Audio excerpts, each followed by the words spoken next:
ছেলেটার নাম রাশেদ। দিনমজুরে কাজ করে, কখনো তার আছে আবার কখনো নেই।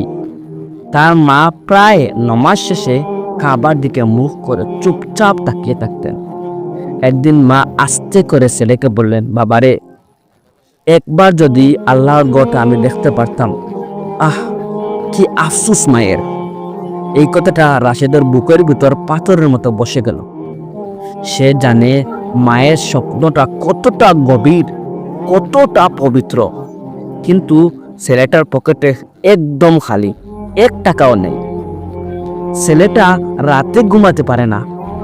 তার মা ঘুমিয়ে পড়লে সে চুপচাপ ছাদের দিকে তাকিয়ে আর মনে মনে বললে, আয় আল্লাহ, আমি কেমন ছেলে, যে ছেলে মাকে উমরা করাতে পারলাম না, মায়ের কথাটা রাখতে পারলাম না। মায়ের আফসোসটা আমার বুকের ভিতর লাগতেছে।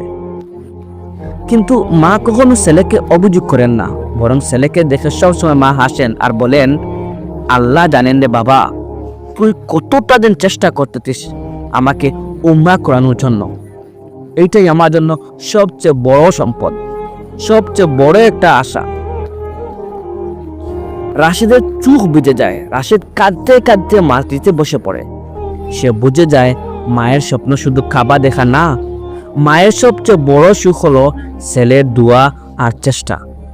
আমার ভাই, অনেক সময় টাকা থাকলেও মানুষ উমরা করে, আর টাকা না থাকলে নিয়ত আর চোখের পানি আল্লাহর দরবারে পৌঁছে যায়।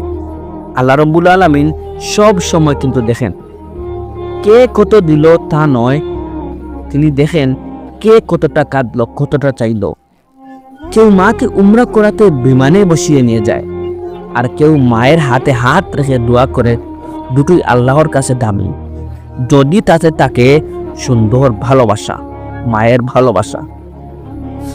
উমরা শুধু টাকায় হয় না, নিয়ত আর চেষ্টা দিয়ে আল্লাহ লিখে দেন। মা কখনো সন্তানের অভাব দেখে অভিযোগ করেন না, তারা শুধু সন্তানের মনটা দেখার চেষ্টা করেন।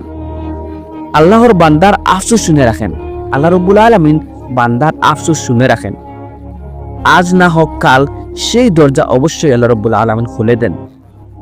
যে সন্তান মায়ের স্বপ্ন পূরণ করতে না পেরে কাঁদতে কাঁদতে মাটিতে বসে পড়ে, সে সন্তান আল্লাহর কাছে কখনো ব্যর্থ হয় না। আমার ভাই, হে আল্লাহ, আমরা গরিব হতে পারি, আমাদের হাতে টাকা নেই, কিন্তু আমার মায়ের জন্য তোমার ঘরের দরজায় আমার চোখের পানি সর্বদা রব্বুল আলামিন তুমি পৌঁছে দাও।